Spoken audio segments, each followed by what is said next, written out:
Mid మానేరుపై vigilance, 5గురు ఇంజనీర్ల విచారణ, మరికొందరికి నోటీసులు. ఇదేమి ఇప్పటి న్యూస్ కాదు, పాతదే.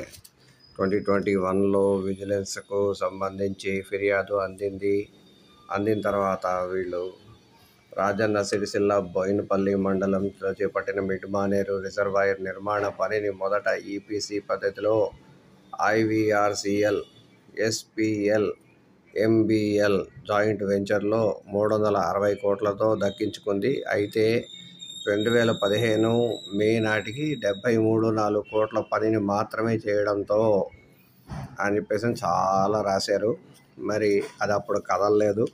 మళ్ళీ మే 5వ తేదీన విజిలెన్స్ అండ్ ఎన్ఫోర్స్మెంట్ కరీంనగర్ ప్రాంతీయ అధికారి అచ్చేశ్వరరావు గారు కరీంనగర్ ఇరిగేషన్ సర్కిల్ ఎస్ఈకి లేఖ రాసి 5గురు ఇంజనీర్లను విచారణకు పిలిచారు. ఒక్కసారి హాజరయ్యారు. అది విషయం.